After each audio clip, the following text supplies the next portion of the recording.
Herbert West, the Reanimator, Chapter 2, The Plague-Daemon. I shall never forget that hideous summer 16 years ago, when like a noxious effreet from the halls of Eblis typhoid stalked leeringly through Arkham. It is by that satanic scourge that most recall the year, for truly terror brooded with bat wings over the piles of coffins in the tombs of Christchurch Cemetery. Yet for me, there is a greater horror in that time, a horror known to me alone now that Herbert West has disappeared. West and I were doing postgraduate work in summer classes at the medical school of Miskatonic University, and my friend had attained a wide notoriety because of his experiments leading toward the revivification of the dead. After the scientific slaughter of uncounted small animals, the freakish work had ostensibly stopped by order of our skeptical dean, Dr. Alan Halsey, though West had continued to perform certain secret tests in his dingy boarding house room, and had on one terrible and unforgettable occasion taken a human body from its grave in the Potter's Field to a deserted farmhouse beyond Meadow Hill. I was with him on that odious occasion and saw him inject into the still veins the elixir which he thought would to some extent restore life's chemical and physical processes. It had ended horribly, in a delirium of fear which we gradually came to attribute to our own overwrought nerves, and West had never afterward been able to shake off a maddening sensation of being haunted and hunted. The body had not been quite fresh enough. It is obvious that to restore normal mental attributes, a body must be very fresh indeed, and a burning of the old house had prevented us from burying the thing. It would have been better if we could have known it was underground. After that experience, West had dropped his researches for some time, but as the zeal of the born scientist slowly returned, he again became importunate with the college faculty, pleading for the use of the dissecting room and of fresh human specimens for the work he regarded as so overwhelmingly important. His pleas, however, were wholly in vain, for the decision of Dr. Halsey was inflexible, and the other professors all endorsed the verdict of their leader.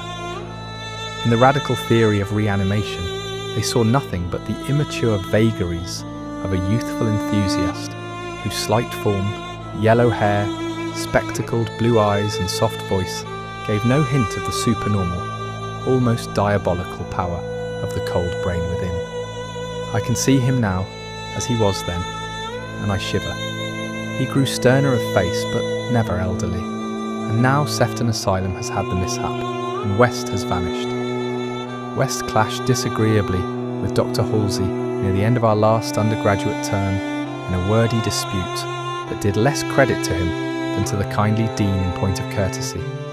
He felt that he was needlessly and irrationally retarded in a supremely great work, a work which he could of course conduct to suit himself in later years, but which he wished to begin while still possessed of the exceptional facilities of the university. That the tradition-bound elders should ignore his singular results on animals and persist in their denial of the possibility of reanimation was inexpressibly disgusting and almost incomprehensible to a youth of West's logical temperament. Only greater maturity could help him understand the chronic mental limitations of the professor-doctor type, the product of generations of pathetic puritanism. Kindly, conscientious, and sometimes gentle and amiable, yet always narrow, intolerant, custom-ridden, and lacking in perspective.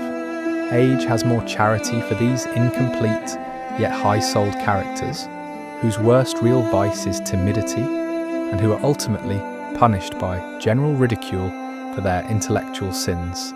Sins like Ptolemaism, Calvinism, anti-Darwinism, anti-Nietzscheism, and every sort of Sabbatarianism and sumptuary legislation. West, young despite his marvellous scientific acquirements, had scant patience with good Dr. Halsey and his erudite colleagues, and nursed an increasing resentment, coupled with a desire to prove his theories to these obtuse worthies in some striking and dramatic fashion. Like most youths, he indulged in elaborate daydreams of revenge, triumph, and final magnanimous forgiveness. And then had come the scourge, grinning and lethal, from the nightmare caverns of Tartarus. West and I had graduated about the time of its beginning, but had remained for additional work at the summer school, so that we were in Arkham when it broke with full demoniac fury upon the town. Though not as yet licensed physicians, we now had our degrees and were pressed frantically into public service. As the numbers of the stricken grew, the situation was almost past management, and deaths ensued too frequently for the local undertakers fully to handle. Burials without embalming were made in rapid succession, and even the Christchurch cemetery receiving tomb was crammed with coffins of the unembalmed dead. This circumstance was not without effect on West, who thought often of the irony of the situation. So many fresh specimens, yet none for his persecuted researches. We were frightfully overworked, and the terrific mental and nervous strain made my friend brood morbidly. But West's gentle enemies were no less harassed with prostrating duties. College had all but closed, and every doctor of the medical faculty was helping to fight the typhoid plague. Dr. Halsey in particular had distinguished himself in sacrificing service, applying his extreme skill with wholehearted energy to cases which many others shunned because of danger or apparent hopelessness. Before a month was over, the fearless dean had become a popular hero, though he seemed unconscious of his fame as he struggled to keep from collapsing with physical fatigue and nervous exhaustion. West could not withhold admiration for the fortitude of his foe, but because of this was even more determined to prove to him the truth of his amazing doctrines. Taking advantage of the disorganization of both college work and municipal health regulations, he managed to get a recently deceased body smuggled into the university dissecting room one night, and in my presence injected a new modification of his solution. The thing actually opened its eyes, but only stared at the ceiling with a look of soul-petrifying horror before collapsing into an inertness from which nothing could rouse it. West said it was not fresh enough. The hot summer air does not favour corpses. That time, we were almost caught before we incinerated the thing, and West doubted the advisability of repeating his daring misuse of the college laboratory. The peak of the epidemic was reached in August. West and I were almost dead, and Dr. Halsey did die on the 14th. The students all attended the hasty funeral on the 15th and bought an impressive wreath, though the latter was quite overshadowed by the tributes sent by wealthy Arkham citizens and by the municipality itself. It was almost a public affair, for the dean had surely been a public benefactor. After the entombment, we were all somewhat depressed and spent the afternoon at the bar of the commercial house, where West, though shaken by the death of his chief opponent, chilled the rest of us with references to his notorious theories. Most of the students went home, or to various duties as the evening advanced, but West persuaded me to aid him in making a night of it. West's landlady saw us arrive at his room about 2 a.m, with a third man between us, and told her husband that we had all evidently dined and wined rather well. Apparently, this acidulous matron was right. For about 3 a.m, the whole house was aroused by cries coming from West's room, where when they broke down the door, they found the two of us unconscious on the blood-stained carpet, beaten, scratched and mauled, and with the broken remnants of West's bottles and instruments around us. Only an open window told what had become of our assailant, and many wondered how he himself had fared after the terrific leap from the second story to the lawn which he must have made. There were some strange garments in the room, but West, upon regaining consciousness, said they did not belong to the stranger, but were specimens collected for bacteriological analysis in the course of investigations on the transmission of germ diseases. He ordered them burnt as soon as possible in the capacious fireplace. To the police, we both declared ignorance of our late companion's identity. He was, West nervously said, a congenial stranger whom we had met at some downtown bar of uncertain location. We had all been rather jovial, and West and I did not wish to have our pugnacious companion hunted down. That same night saw the beginning of the second Arkham horror. the horror that to me eclipsed the plague itself. Christchurch Cemetery was the scene of a terrible killing, a watchman having been clawed to death in a manner not only too hideous for description, but raising a doubt as to the human agency of the deed. The victim had been seen alive considerably. After midnight, the dawn revealed the unutterable thing. The manager of a circus at the neighbouring town of Bolton was questioned, but he swore that no beast had, at any time, escaped from its cage. Those who found the body noted a trail of blood leading to the receiving tomb, where a small pool of red lay on the concrete just outside the gate. A fainter trail led away toward the woods, but it soon gave out. The next night, devils danced on the roofs of Arkham, and unnatural madness howled in the wind.